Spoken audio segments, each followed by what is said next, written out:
To become a hero following your God-given destiny, you'd best stay out of jail.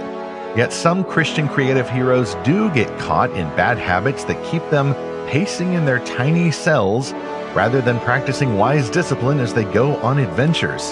How do Christian creators in particular fall into these traps of cage stages? Speculative fiction, like no other genre, reflects the creativity of God. If you look at the scriptures, you're going to have to see that God uses imagination more than rational discourse. We are supposed to be image bearers for a vastly creative God. Reading fantastical fiction opened a portal in my imagination for a place other than just a materialistic world. I experienced the gospel story with the mind of someone who loved adventure and loved the idea of light conquering darkness. We're wired for stories that reflect how we see the world in ways that are true. The story is either pointing to Christ or it's pointing to our need for Christ. This is Fantastical Truth, the cage-free podcast from Lorehaven, the Lorehaven podcast that helps you find and explore the best fantastical stories for God's glory. I'm me, Stephen Burnett, a fantastical creator myself. I wrote a sci-fi novel called Above the Circle of Earth, which released 6 months ago from Enclave Publishing, and I'm the publisher of Lorehaven. And I'm Zackary Russell, and I'm not stuck in this cage with you. You're stuck in here with me. And this is episode 279. Which top 3 cage stages trap Christian creators? For some reason, Zach, that quote makes me think of the Dark Knight trilogy, where I think it's Baleman who says he rattled his cage or something like that. and then that quote, isn't that also from the Dark Knight trilogy? Either way, there's a lot of jailbreaks in those movies. And that's what we're going to advocate today. Not complaining about people stuck in their cages, but urging liberation. Throw open the doors, walk out. You can take what's good in there with you into the wider world, but you don't need to be stuck rattling your cage. Yeah, I think of Rocket Raccoon saying that line in Guardians of the Galaxy when they get thrown into that big alien planet prison, and he's just happy to be there. So he doesn't mind at all being inside a cage. He grew up in a cage. Yeah, I think a lot of folks are happy inside their cages, but what do we mean by cages? What is a cage stage? Well, it comes from theological debates, actually, but I tend to broaden the term out, and then once you see people who are very happy to be inside their cages, rattling the bars, going nuts, you kind of tend to see them everywhere. And then you really hope, oh, golly, I hope I don't become that poor wretch in there. Come out where the sunshine is free and you can actually respect your neighbors in a kind of biblically wise discipline of Christian freedom outside that cage. Yeah, and I think there's an underlying cause of all of cage stages, which should I share that now? Should I wait till later? You'll have to wait inside your little cage to hear my thought about that. Well, meanwhile, at the free website of lorehaven.com, this mission offers weekly reviews of the best Christian-made fantastical novels. We took a break last week because of the Labor Day holiday, but we'll have new reviews coming up and going forward. Every Friday we post those. This past Friday, we posted something a little different, though. Jeneth Lead wrote an on-screen article about this new traditionally animated film about the life of Jesus as seen through the eyes of the young Apostle John. It's called Light of the World. It is in theaters now. I plan to go see it. It looks amazing. And a few weeks ago, we had Tom and Tony Bancroft, the Disney animation veterans who are behind this movie, among others. They were on this podcast, so we'll link to that in our notes. We will also link to Jeneth's review, which was fantastic. And I got to know Jeneth a little better through this article. It was this wonderful perspective of an artist who also grew up imagining what it would be like to meet Jesus as a child. And for her, this movie was such a wonderful echo of that original dream. Subscribe free to Lorehaven, by the way, and you can get updates in your inbox. We will also send you the exclusive access code to join the Lorehaven Guild, our castle in the cloud, in which we undertake book quests through the best Christian-made fantastical novels we find. This month, I myself am leading a quest through my friend Clint Hall's sci-fi novel, Echo Nova. So we post discussion questions, talk about the book, just like you would if it were in real life. The only difference is it's in Discord instead, but in Discord, we, of course, are Christians. So We live by one accord. It's not Discord, it's Accord. Speaking of which, I think our top sponsor is Enclave Publishing with a new novel, another science fiction released from S.D. Grimm called Beneath False Stars. It's actually out today, and it's the first in a new series. What they don't see will hurt them. The day to open the centuries-old dome gates and reintegrate genetically engineered people back into normal society has arrived. There's one caveat: their powers must remain suppressed. Amidst this project integration initiative, hacker Riley Stevens has her whole life planned out. Too bad the one person who can make her plan reality is her sworn enemy. He's dangerous, he's powered, and he's the reason her brother is dead. Faced with an impossible choice, Riley must decide how to do what's right for the good of all humanity, even if it means sacrificing everything she holds dear again. Enclave Escape presents Project Integration Book 1, Beneath False Stars by S.D. Grimm. It is available now wherever fantastic books are sold. Ask for Beneath False Stars at your favorite bookseller or your local library, or order it online at Amazon or at enclavepublishingstore.com. It is also available as an audiobook from Oasis Audio. Zach, I didn't even think about the tie between that book premise, escaping from the secluded environment, and the topic of today's show. That calls for a few concessions, too. We'll reopen the concession stand right quick, just to set the table here. Just to note that especially when you get into people who are talking about fandoms and stuff, we recognize that some people and personalities are more prone to obsessions. If you have a different kind of brain and you tend to have that gift of getting really hyper-focused on something, I'm not calling you out. That's something you can't help. That's the way that God has made you. We're talking more here about people who volunteer to go inside the cage, or they really should be locked up in the cage until they calm down a little bit. And then once they've chilled out a bit, then they can do a project integration of their own and integrate their new interest into polite society, rather than trying to make everything about their new interest. We understand, too, that we can't really judge the motivations of these folks. These things happen. I know they've happened to me. If they haven't happened to you, then they've happened to people that you know. I think we all know people who get really overzealous about a thing they've just learned.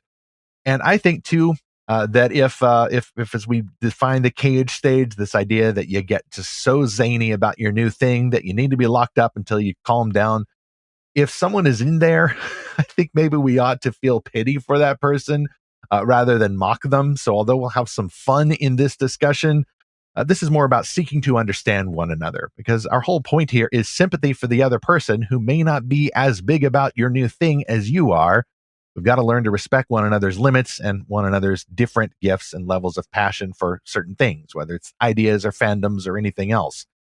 At the same time, I want to recognize that if someone's locked up in a cage like that, you may want to keep your distance from that cage. But more importantly, I think it matters to point the way out, to empathize with that person and say, you know what? I used to be all crazy about that thing. I still like it a lot, but I'm not trying to make all of life about that thing, no matter how good it is. Yeah, I would say there is a certain overlap, a Venn diagram, if you will, of people who are creative and people who are obsessive.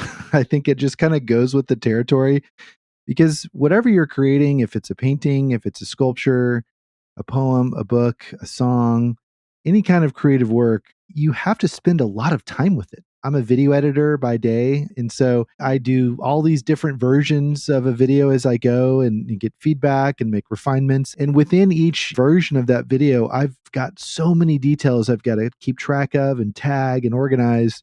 The other way to look at it is people who are already obsessive become creators because you kind of have to be that way.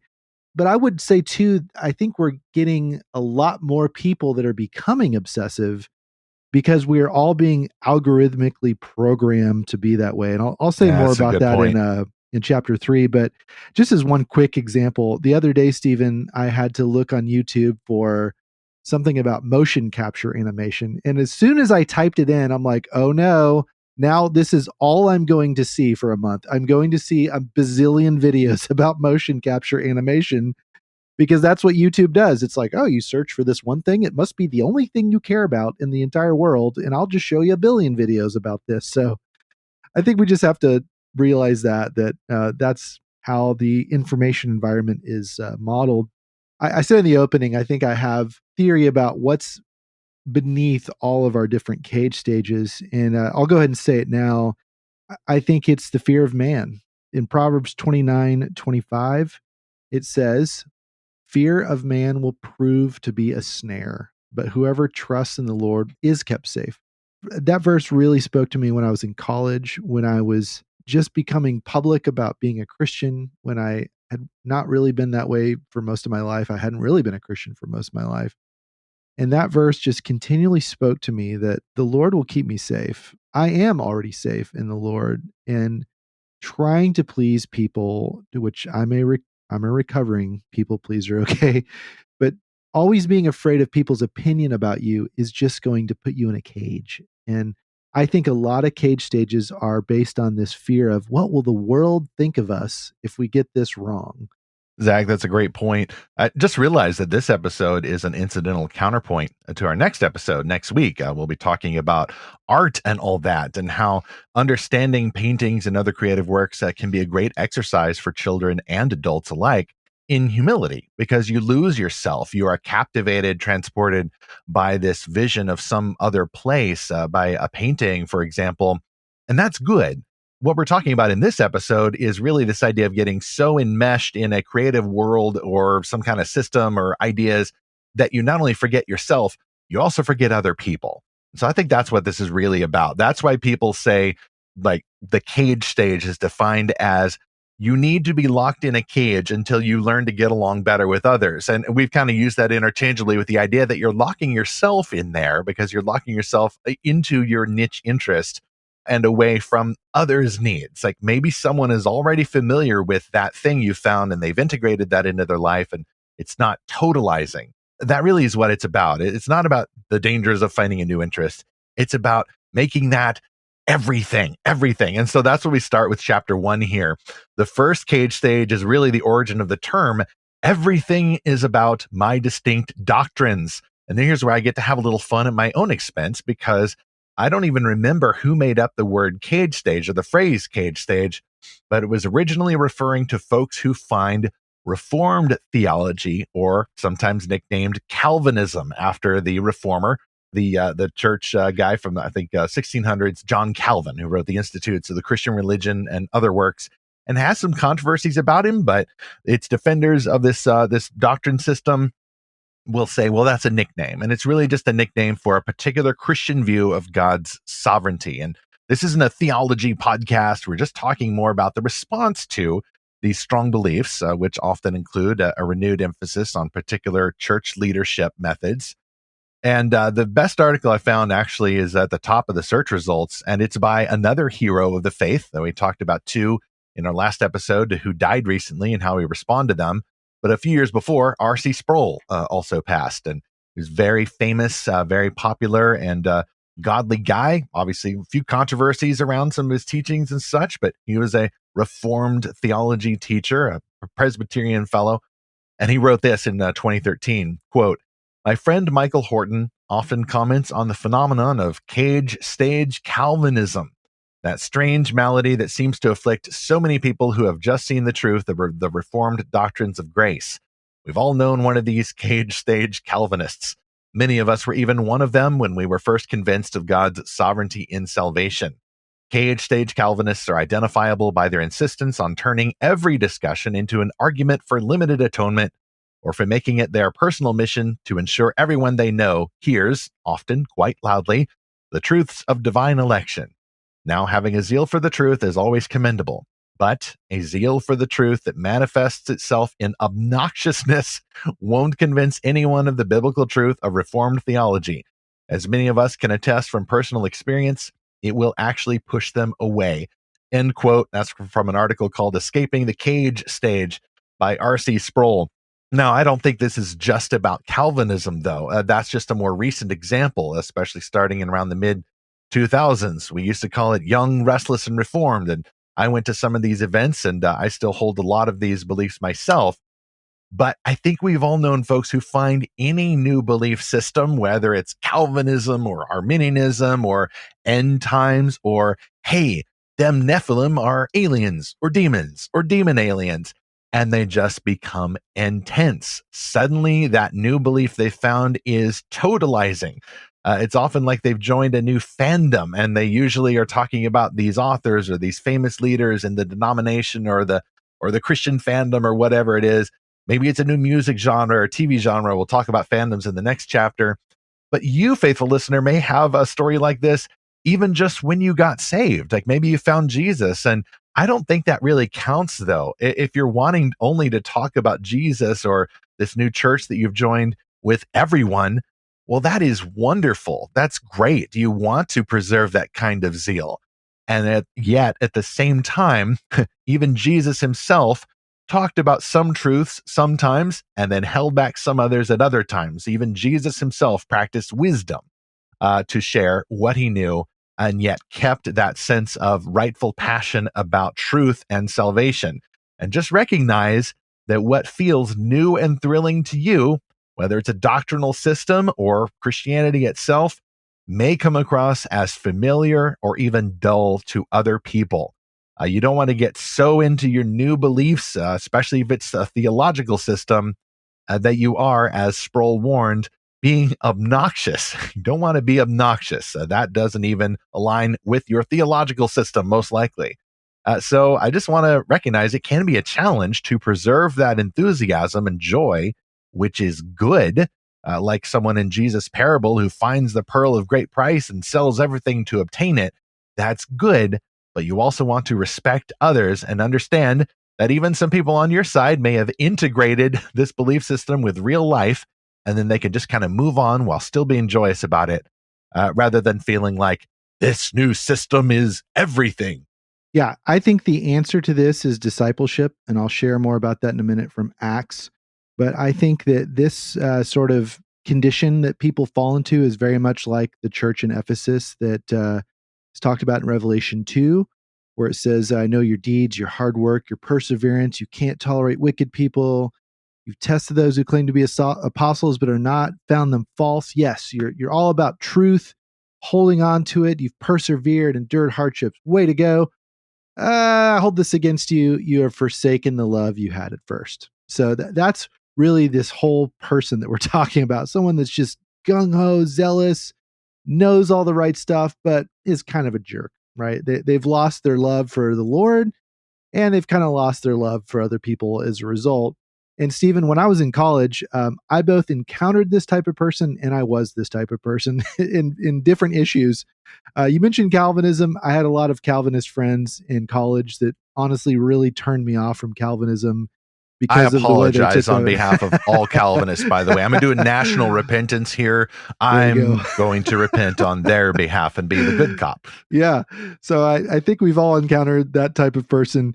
But I was also this type of person when it came to end time stuff. I was really into all the dispensationalism and premillennialism and rapture theology. And man, I was really into that. And then the whole Left Behind thing was happening. Yeah, I got kind of burned. I kind of burned myself out of that. And it's interesting though, now in 2025, as we record this, we're seeing this sort of counter movement of people that want to get rid of dispensationalism, people that are really radically anti-dispensationalism. Yeah, it's a cage on the other side of the aisle, in my view. Yeah, so that's a whole other episode. But the way that I've tried to approach theological matters for a while now is through what people call theological triage, or just putting these in different categories of conviction, persuasion, and opinion. So conviction would be, what are the things you would divide fellowship over, where you would say, you're not a Christian? Because, okay, first of all, I think with theological kid stages, you know you're in one, or if someone's in one, if you hear the phrase, and if you disagree with me, you're a heretic. Like whenever the H word gets thrown around, it's like probably a cage stage, because it's usually not over one of the issues that would divide fellowship. The Apostle Paul talks a lot about people having disagreements, and that's just natural. But a lot of our disagreements really that go into that first category really should be in the second or third category. Persuasion or what would divide a denomination, where you would say, hey, you're a brother in Christ. We just see this very differently. And that's okay. That's why we have our different churches. And what's interesting is a lot of people look at all the different denominations and they're kind of bothered by that. And I just see that like, look, we're giving each other freedom to hold to our conscience about this or that matter. I mean, baptism is another big one, communion is a big one. But then, honestly, I think a lot more things should fall in the third category of opinion. These are differences within a church. Like, should we have contemporary worship or traditional worship? My daughter is at college right now, and she just visited a church recently where they had two different services, one for each type of worship style. And it kind of attracts different generations for each one. But that church is also really big on intergenerational small groups. And so they pair up college students with people that are older. And I just think that's wonderful. That's what I think that's a really good model of the church saying, hey, you know what? Music is such a hot button thing. We're going to have some differences in how we do music, but we are going to have other ways that we bring everyone together. And as I said at the beginning, the solution to all this is discipleship. When you look at Acts 18, you run into this guy named Apollos.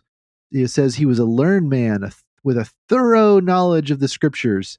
He'd been instructed in the way of the Lord, and he spoke with great fervor and taught about Jesus accurately, though he only knew the baptism of John. Okay, so young Christian, totally on fire for God. That's great. Owning with facts and logic. Mm-hmm. Yep.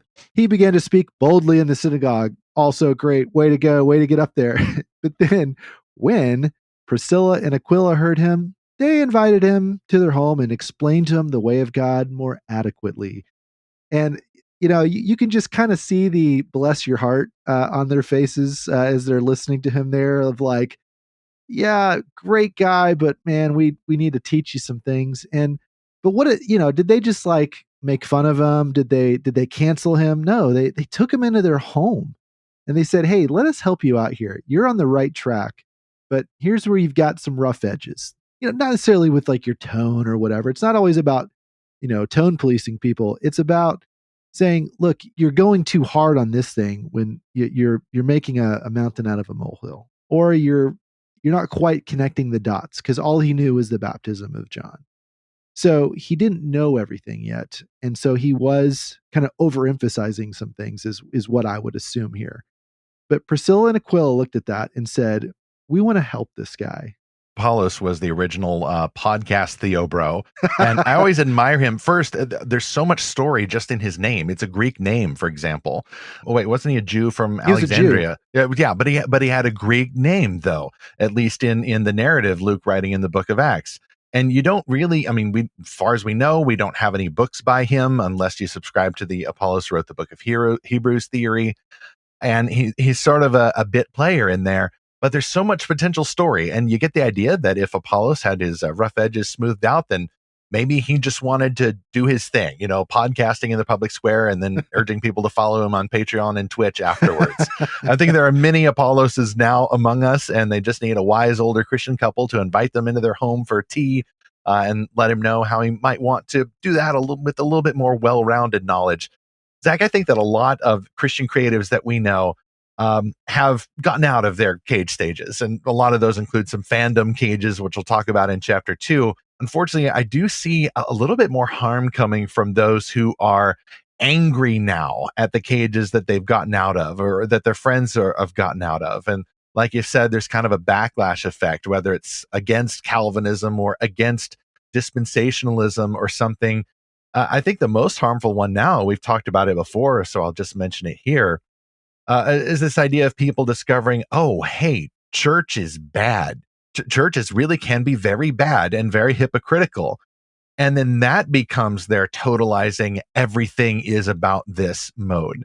And it's like they can't talk about anything else. They cannot sympathize with people who have either recovered from church hurt or church trauma or whatever you call it. And to them, every church is a potential place for hurt and trauma. And some of them go so far that they're now building cages for others in order to get all into the same pen at the same time. And then they're kind of starting their own little religious group where presumably they'll be able to run the show and then nothing will ever hurt them again. And that is not only actively harmful to your spiritual health, but also to your creative health, because now you're on a villain origin story arc, and that is not good you want to make sure that you're celebrating imagination rather than using imagination as a weapon to form the bars of the cage, to mix the metaphor. It's not healthy to cripple your own imagination like that. And that's where we just have to look honestly at the fruit of other people who are like this, or ourselves. 1 John 4:20 is a really good proof verse. It says, whoever claims to love God yet hates a brother or sister is a liar. For whoever does not love their brother and sister whom they have seen cannot love God whom they have not seen. This is exactly the right verse for people that say, well, I love Jesus, but I don't like his church. Save me, Lord, from your followers. You know, that kind of attitude it's a lie.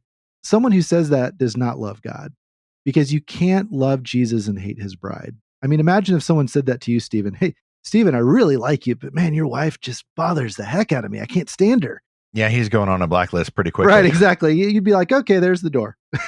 Right. Bye. Unless she's an actual bad person, but I know she's not. And ultimately, Christ is purifying his church. That may not apply to all groups that call themselves churches. There are cults out there. There are bad places. I get it. But in that case, the way to recover from that is to seek help, not a platform.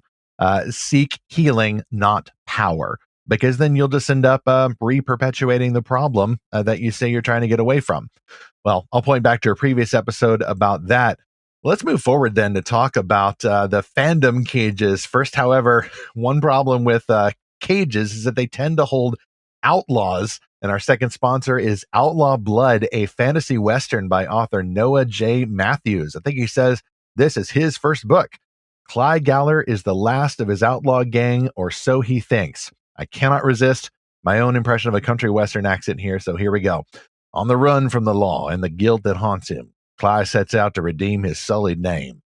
Turned loose with a posse of bounty hunters, Cly cuts a deal to capture his former blood brother in the Yeller gang. The lawmen want him alive for hanging, to satiate the town's lust for blood.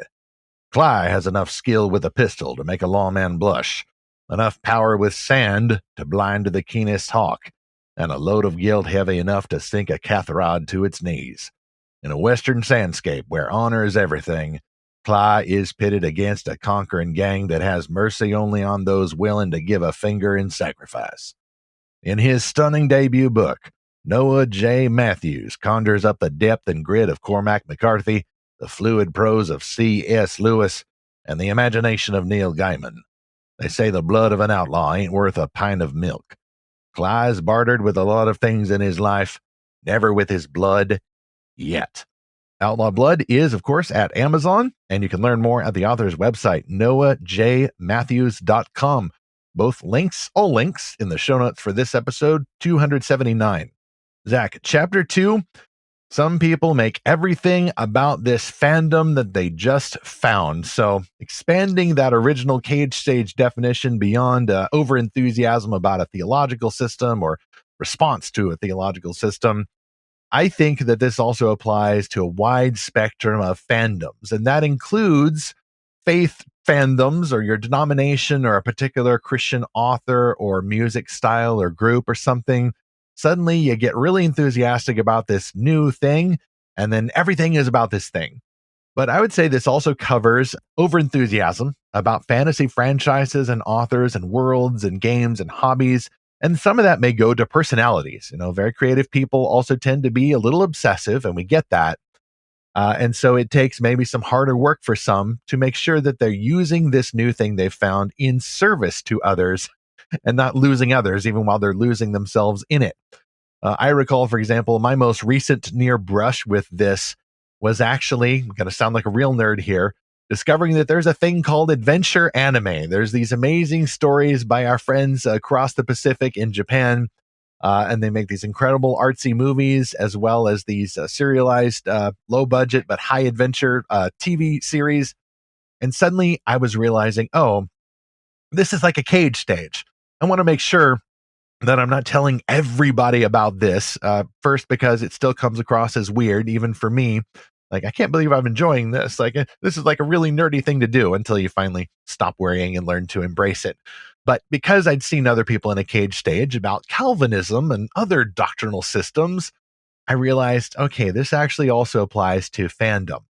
but not just fandoms. I've seen among particularly creative Christians, some really, really, really like to talk about their feelings or particular codes or diagrams to describe their personality types. And some discover mental health, and then suddenly they won't stop talking about psychology or buzzwords that are being used to study themselves. And it's like that's all that they can talk about.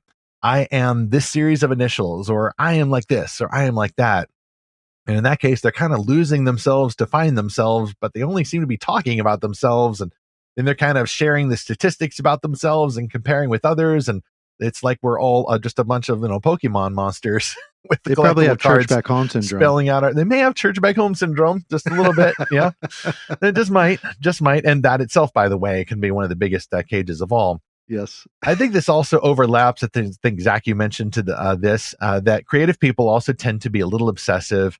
And particularly if you got a spectrum that you're on or something, you do like labeling, you like classifying and organizing. And Zach, I've been reorganizing my podcast studio here, and I myself get a particular buzz out of putting together a thing and then emptying out boxes. And then, okay, I'm going to throw this out. I'm going to recycle this. I'm going to donate this, but this here I'm going to keep, and I'm going to classify it in my boxes. And oh, I just love it. And I love the process of even outlining an episode like this and arranging the ideas so they hopefully flow. And I'm talking faster. You can tell I do get really enthused by this.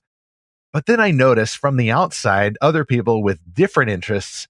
And I've noticed that, for example, people really like to classify story genres and tropes. This is kind of a new thing. And I think it's born from Tumblr and fan fiction websites. We may do an episode about this where people want to find stories with X trope, and they'll say, I want this trope and 50% of that trope, and then just a pinch of that trope, and then half a dozen of this trope over here. And they're doing this with stories as well as with personality codes and conditions. And I think that's part of creativity, but it also means that it can lead to some obsessions. And then maybe you're locking yourself in a cage where you're classifying everything and lining everything up just so. I think of Mr. Huff, the insurance guy from The Incredibles, who has to have like these 3 pencils on his desk. And like, what possibly could a creative person have to do with the CEO of an insurance company? Well, they're all about facts and figures and statistics. And that too is creativity. But it also means that you may need to lock yourself in a cage for a bit, a good cage, a nice one, so that you don't get out and annoy people, being obnoxious with other people, until you can learn to integrate that interest with reality. The fandom, I think, is a good thing, whether it's for numbers or mental health or all of that. But it's got to be integrated with real life. And it's got to be for the purpose of loving God and serving your neighbors, not just for organizing everything that you find. Yeah, I think the fandom cage stage is sort of powered by FOMO, right? You're really worried that you're going to miss out on a cool trend that everyone else is into, or you become an evangelist for that fandom because you're like, oh, I don't want to be the only one enjoying this. I want to make sure everyone else knows about it, so I don't feel embarrassed for being the only one I know that's enjoying this. And I went through this on a small scale recently, Stephen, when I finally sat down to listen or watch the animatics for Epic the Musical, this operatic musical theater type adaptation of the Odyssey, and the whole thing is sung. He put it out on social media, song by song. They started making all these animations for it. I had heard about this a couple of times, but when I finally watched it, I'm like, why is no one else telling me about this? Why is no one else talking about this? Why did no one tell me about this? I need to make sure other people know about this. And so I talked to my daughters about it. They're like, okay, well, it's okay. It's a little weird, but they're in musical theater. And so they said, oh yeah, some of the guys in our group, they will not stop talking about it. If you say the word epic, they will just go on and on and on about it. And so the next time I was around all their friends, I was like, hey, have you guys heard of this thing called Epic the Musical? And they're like, oh my gosh, yes. And that was really satisfying to be like, yes, I'm one of the cool kids now. So I think that's kind of what drives it, is this desire to fit in. And, you kind of know you're in this cage when, so I said in the first chapter, if you disagree with me, you're a heretic. Well, in this one, it's like, and if you disagree with me, you're a weirdo. Or maybe you're a dullard. That's even worse. Like, you're boring. So I think we have to kind of reject that. Again, it's the fear of man. I will say, Stephen, I'm very much in the Myers-Briggs fandom. I am absolutely not in the Enneagram fandom for a lot of reasons. And I'm sure we've got some listeners in that fandom. I'm in neither one. I'm interested in what you're interested in because it lets me know about you, but I kind of want to know who you are beyond those 4 little letters. Yeah. I think that those letters can be a little limiting sometimes, and maybe an introvert can learn to be an extrovert, but I imagine the folks who've better integrated these systems already know those things. Yeah, I think it's fun to know those things about other people so that you can kind of share some jokes together. So, for example, my 4 letters for Myers-Briggs are ENFP, which I won't go into all that to bore everyone, but there's a little catchphrase that goes with it, which is every day, new fantastic possibilities. Oh, that's so inspirational. Yeah. You put it on a poster. And that's very much my personality. But the funny thing was, the other day, we were driving somewhere and something in traffic was totally crazy. It didn't really stress me out. I was like, woohoo, I get to zoom around this thing and cut around and do all this like crazy James Bond driving stuff. And Naomi was so flustered and she's like, I'm closing my eyes and I don't even want to see what's happening. And I said, hey, honey, every day new fantastic possibilities. And she's like, no, every day new frightful possibilities. And I'm like, and we just had a good laugh about it because she has a totally opposite Myers-Briggs than me. Those kind of things are fun just to be able to laugh at ourselves. But the Enneagram, I truly do not understand. And I'm actually very wary of it because apparently it has some occultic. It's a little sus, from what I've heard. Stuff in there. But I do know some authors that don't personally like it, but they use it in their writing. They create their like characters according to the different Enneagram numbers, which again, I don't even know. And I think, okay, well, that's kind of an interesting thing. It's that organizing, categorizing, labeling, which, for creativity really helps. I think it can help a particular type of personality. I just know that I'm not among them.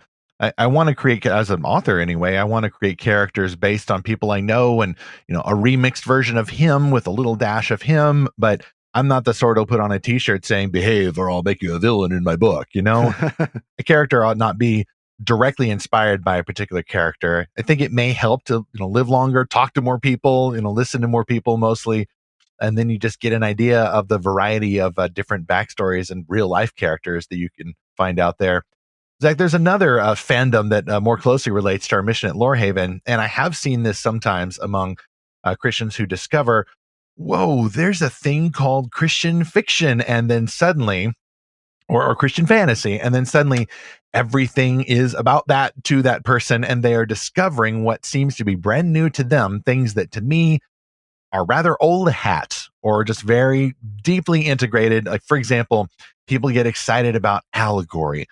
Whoa, there's a thing called allegory where this thing really means this thing, and you can use God in a story and you can call him something else. You can give him another name like Elyon, or like you can drop in some Hebrew, and they get really, really excited about it. And to me, bless their hearts, this is 101 level stuff. But at the same time, I want to learn from and respect their passion for this. It just, obviously, it is, I think you said earlier, it is a kind of zeal that needs to be tempered by knowledge and wisdom.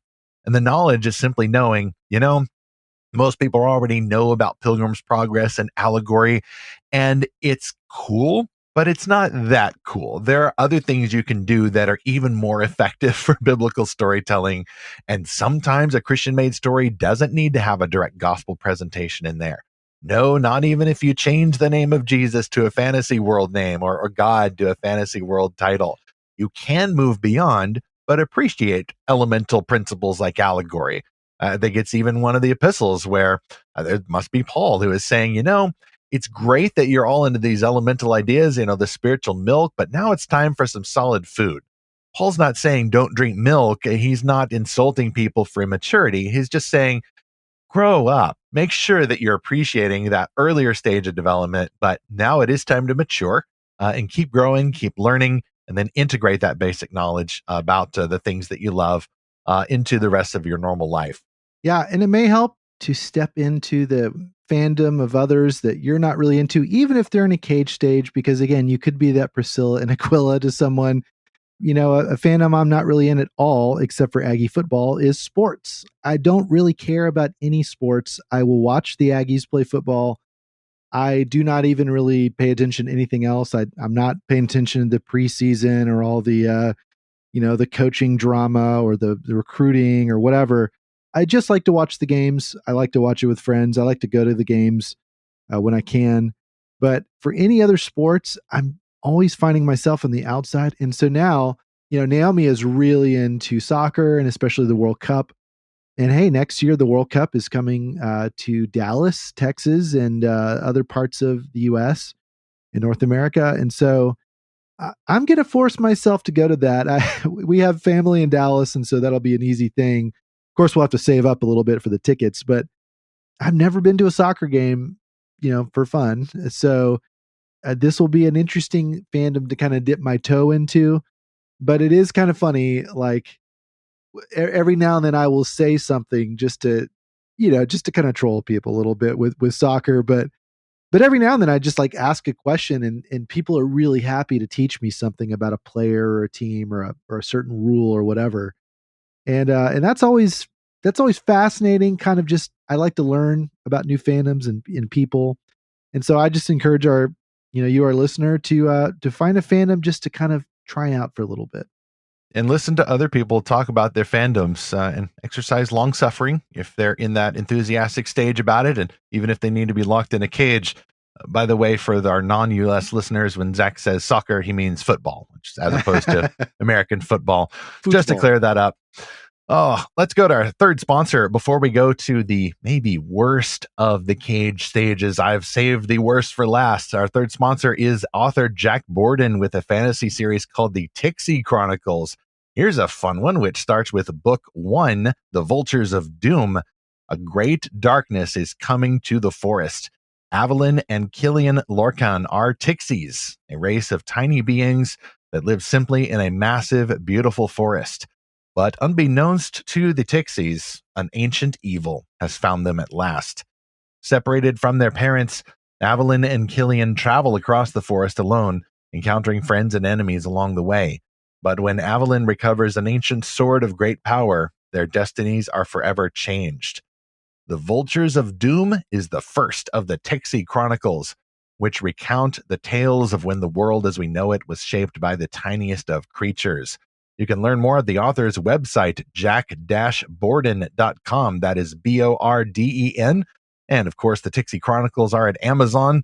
And if you go to the show notes for this episode 279, you'll also see that cool cover and a link to all of the Tixie Chronicles listed in the Lorehaven library. Chapter 3, here's the worst and possibly the most controversial. And yet we've talked about this before, Zach. I'll link that episode in the show notes about how this particular cage stage took over all the things in many ways. Everything is about my political causes.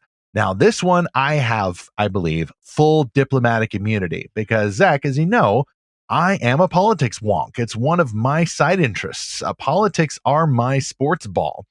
And yet I fully 100% recognize that this to many people may be the worst and the most annoying stage of over-enthusiasm that can actually, I think, tip over into sin. I know people who have gotten a hold of some political agenda one way or the other who do, I think, need to be locked inside a very comfortable, very well-lit, well-maintained cage until they cool off.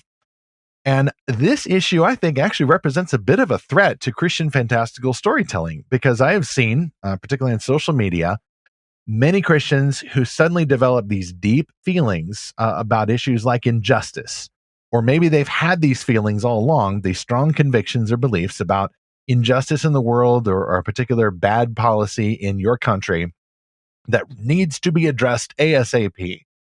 And then maybe you've only recently become aware about the real world implications of that, like as if the system just got started, 10 years ago or so. And then you just sort of woke up recently and discovered, say, government is bad. And then they go a little nuts. And sometimes they're vulnerable to alarmism, fake news, and being steered over much by their feelings, which is important in socio-political discussions, but is not by any means the only thing that's important. And I may have more to say about this in the future, but I have noticed that Some people do tend to dabble in socio-political issues that are not really political issues. They're more about Christian belief or worldview applied in the world. They're more ideological or cultural issues, but they kind of dip into it, and yet that's the only thing they talk about. But if you're in for a penny, you're in for a pound, and this stuff can get totalizing to the very people who maybe know the least about how systems work and how you would best change them. And that is, I think, a particular distraction for Christians who maybe started out talking about creativity and imagination and the gospel and things, and then suddenly all they're talking about or posting about is politics, politics, politics. And usually their takes are the shallowest takes. They're not respecting other people or taking those topics seriously. And maybe they can't because they still maybe want to keep one foot in the creative world and maybe talk about their books. But then all they're posting about is politics. I think that this actually marks a grave threat to faithful Christian creativity because it is such a distraction. You are getting pulled away from your calling as a creator who ought to respect people of different opinions, even while you hold your own very strongly. And then suddenly the issue du jour, whatever the headlines are talking about or lying to you about, becomes the thing that you're going to talk about more than the creative issues and biblical principles underneath the thing, which really ought to be more interesting to you. Yes, I think that socio-political causes are part of Christians' work in the world. I'm not a pietist. I think that Christians who are called ought to be involved in politics. You ought to vote. You ought to choose a party that sucks the least, But if you are talking on social media or in person about nothing else but politics, politics, politics, especially if you only just started in the last 10 years, I think that is a cage stage. I think you need to be locked up until you cool down. And that goes double if you anger easily at legitimate disagreements among Christians. I don't mean about things like whether people ought to be allowed to live before they're born or whether men and women are interchangeable. Like those, I think, are issues beyond debate. But there are some other things that Christians can debate, tax policy or whether or not this department should be under that department or whether or not this guy can fire these people or whether there should be this kind of war or not. I think Christians can legitimately debate about those. And either way, it ought to be about the people, not just the politics. No less a political pundit who's a faithful Christian than Allie Beth Stuckey commonly observes, quote, politics matter because policies matter because people matter, end quote. And I like that phrase. And I think that people who want to get into politics, first, be aware it's going to compromise your creative vision. You're going to be distracted and spend all your time on that more than making stuff, for one thing. But for another thing, people are going to start to view you as a pundit rather than a creator.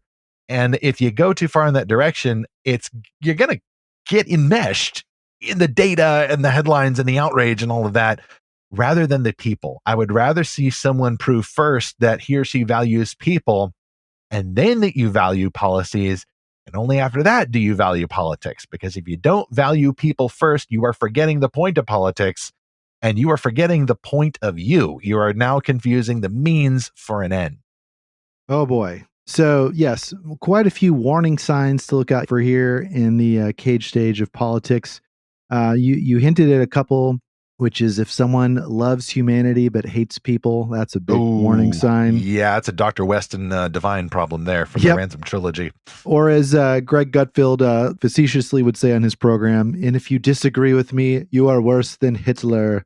Another warning sign there. To paraphrase the 1 John 4:20 quote from earlier, if someone says, I love my politician, but hates voters, he is a liar. So, yes, if you hate your fellow American more than you love your politician, boy, that's something wrong. What's interesting, Stephen, is a lot of the people I see in this cage stage right now are people who would say they grew up in a church that was all about hellfire and brimstone. And they walked away from those evil fundamentalist churches and only to become a hellfire and brimstone political evangelist. It does seem to cling a little longer to the person than you'd think, right? Quite ironic, I would say. Yeah. I find that sad, but there's cause for optimism, but it's still sad. I would say, though, just to be, generous to everyone here, we have to realize again that we are being algorithmically programmed to hate one another, to suspect one another, to be put into these echo chambers, because that's how all of our social media channels work. They try to group everyone together in what the algorithm thinks you like, or it tries to monetize what it thinks you'll hate and spend a lot of time, hate watching or hate commenting on. And so we just have to be aware of, the prince of the power of the air, as it were, that is trying to divide us from one another, especially because a lot of what is happening in the info space is not even from real people or people in our country. That's it's people true. in other countries pretending to be in our country or pretending to be human in the first place. So I would just say, just a blanket statement, we got to be wary of that. But yes, political debates used to be a lot of fun. I remember growing up in elementary school, I think this was 3rd grade, we had a mock debate during the Bush versus Dukakis presidential election. 1988. Okay. Yep. And a couple of years later, the Bush versus Clinton debate. And so we had to, as a class, pick a side, make a case, and kind of debate each other. I mean, we're like 3rd or 4th grade when this is happening. And then in middle school, and the next one happened. Can you imagine that happening? I don't know if schools still do that sort of thing now. I haven't really I imagine they could steer really clear. Homeschoolers might do it, or Christian schools might do it. But it's become, like you mentioned the word totalizing. It's shifted from like, I think this way is better than that way, to you're an evil, horrible person that we should put into a concentration camp if you disagree with me about this topic. I used to watch cable news where it was like shows like Crossfire or Hannity and Colmes, and they would have those debates there. And now all the news networks are pretty separated, and they've got kind of one perspective on this channel, one on the other. Also, a lot of debate has turned into, instead of like a debate about ideas, it's just become attacks. So it's full of people just sneering and having contempt for one another. Honestly, I totally blame things like The Daily Show and other spinoffs from that, but that whole just mockery and contempt. But, rather than trying to come to the truth, it's been about censoring people and canceling people. And really, I think the ideology behind all this is something like social constructivism, this idea that there is no objective truth. There's only narratives that are enforced through power. And so the only way that we can get our ideas to win is to take power and shut down all the other people that have opposing ideas, because truth itself can't be discovered. It has to be enforced. And by the way, this isn't just one party or whatever that does this. This is an underlying philosophy, I think, of a lot of people.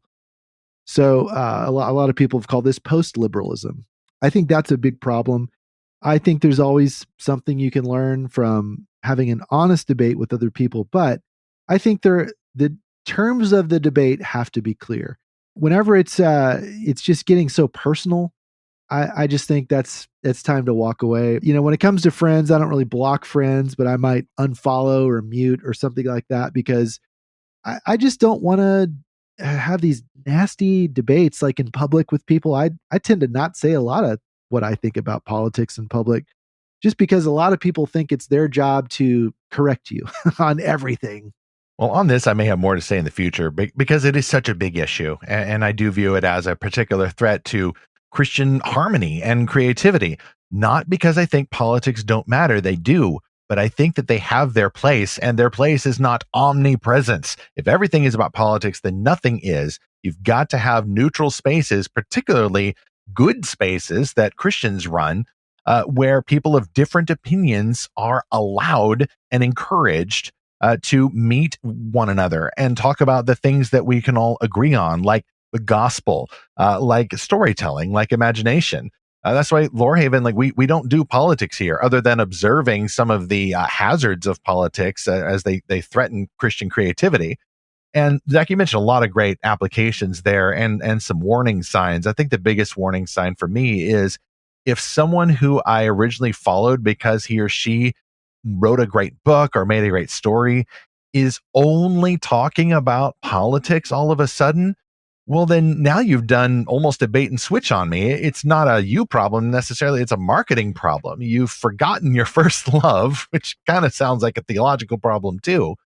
And so I am probably going to mute you or unfollow you because, okay, you're different from what I expected. I was expecting a nice cold beverage, and instead I got something that totally tastes different. It's bitter day old coffee. And I might have been able to deal with that if I'd expected it, but I didn't. And now I just want to spew you out of my mouth. So we keep going back to the letters of Revelation reference there. So bait and switch is not good. And also, yeah, like you said, Zach, this totalizing thing. I don't think that everything is about particular political causes. I don't think that everything was running fine until X ran for office and now suddenly everything's terrible. I think there were a lot of things that were terrible, and maybe we just now woke up and figured it out, and suddenly this seems brand new and alarming, and we just want to tell people about it. And yet, I will say, a cause for optimism here. I've had many great conversations and relationships, professional and personal, with people of different political ideas. And I think the best thing we can do, not on this podcast and not at Lorehaven, but elsewhere, I think the best thing we can do as Christians in the proper context is not to do the whole pietistic, ew, politics gross type of thing, which, by the way, doesn't even work. I've noticed the people who say that the most tend to be the most silly posting about politics. They seem to not understand. I think the best thing we can do is lean into it. Events at churches can help apply biblical principles to these political and cultural challenges. Talk more about these things with guardrails, like you said, Zach. Not shun the topic, but get more into the topic. And that's why the whole censorship idea, even on social media, did such harm. It suppressed people's desire to talk about these things. And now everything's a little bit more open, and I am glad for that. Even if we don't like what we see, suddenly the racists and the bigots and the antinatalists and all these, they're coming out and pouring out poison. Well, okay, great. I do believe that generally sunlight is the best disinfectant. But another really great disinfectant is imagination. Ask about the issues underneath the issues. I've talked about, for example, the whole idea of border walls before, and how for a lot of people, it's not so much about the policy, it's about the feelings of being trapped outside or secure inside. A lot of that taps into people's imagination. So the more that we're talking about these things, the more educated we're getting and the more freer we're getting, especially to discuss and even debate with others with mutual respect and care and Christ-like love for one another. I think the more that we can break out of these cages. And for a Christian creator, I'm not going to mute you if you share a political opinion here and there that I disagree with. I might say something. I might try not to say something. I might move on. But if that's all that you're doing, I think something has gone wrong deep down. And I think you're going to turn into Saruman with a mind of metal and wheels about politics, rather than being concerned with growing things. It's certainly the case that politics affects culture, and it's what creates certain conditions for certain cultural things to exist or to not exist. The policies that are put into place definitely affect the environment we're in. Not to get too much in this, but I just read over the weekend that there were a number of Christian schools and also just Christian couples that were targeted by certain politicians specifically because of their faith. And so a change of political power certainly makes a difference for those Christian schools. So those things are very important. However, it's not ultimate. Culture lasts much longer than the political seasons and the politicians themselves. And so that's where I do think politics is still downstream from culture. Culture is what is going to last. I mean, it's what our bookshelves are filled with. It's what our museums are filled with. It's what our, playlists on Spotify are filled with. It's what our DVD shelves, if you're still a weirdo like me who likes to collect DVDs and Blu-rays and even gets a binder or something to put them in just to make it easier to organize things. Back to that whole thing of organizing and obsessing. But it's what's going to last for generations. It's what you hand down to your kids and their kids. And it's what kind of defines a people over time. It's, I mentioned Epic the musical because that exists because the Odyssey endured, for thousands of years. So hopefully we'll be getting to make some new cultural things in our lifetime that will last a long time. And that's just so much more interesting anyway. I have a feeling we're going to get letters about this because, let me just reiterate as we close, yes, politics matter, fandoms matter, theology systems matter, but they matter because they are about people made in God's image, and people need laws, people need stories, and people certainly need to understand the Bible. But all those things are means to the end, and the end is glorifying God. The end is gratitude to Christ for saving us. And the end is the gospel. It really does need to come back to the gospel. And everything is about salvation one way or another. And Zach, you said it at the top. I'll repeat it. It is about discipleship. The answer to these fandom or doctrinal or social political obsessions is not get rid of them, they're bad. It's discipleship, like with Apollos. The guy was on fire. There are other Christian leaders who are on fire about stuff, but the most effective ones are the ones who understood that you got to integrate these things into real life. You've got to take breaks, Sabbath breaks, and you've got to have neutral spaces like stories and Christian groups and places like that where people can be themselves, where they can understand the rules. Talking about this may not be the best right now. Keep that obsession at home. Keep the passion, but work your way through that obsessiveness. And then I think at the end, we'll all be able to break out of the cages and celebrate together. Well, to you, our listener, we want to know, which cage stages have you managed to escape? Which cages have you avoided? And if you want to share, which cages are you currently in? So if you want your comment to be read on air, send us a note to podcast@lorehaven.com. We'd love to hear from you, or comment on our posts on social media, Facebook, Instagram, and X. Of course, you can always join our discussion on Discord at the Lorehaven Guild. Next on Fantastical Truth, speaking of snares, since the late 2000s, children and grown-ups have been getting drawn into their mobile devices and tablets, the screens. Before then, however, some were also hooked on television and video games. Yet how could anyone create those devices and the amazing things they show us without having first trained their imaginations on creative works, including great works of art? Carolyn Leiloglu, author of the Restorationists fantasy series, returns to our studio to help us recall the biblical purpose of art and stories and how we help children learn to love them. More discipleship. That is the answer. When we find great art, a great new system of doctrine, a way to classify those things, or a fandom, or even a socio-political cause that we're really invested in, the answer is not to get rid of it because it's bad. I think the answer is to understand it in the scale of God's world and the needs of human beings. So let's dig into these things, not all of them on this show because Lorehaven has its own mission, but let's harness them all for God's glory and break out of those cages as we seek and find fantastical truth.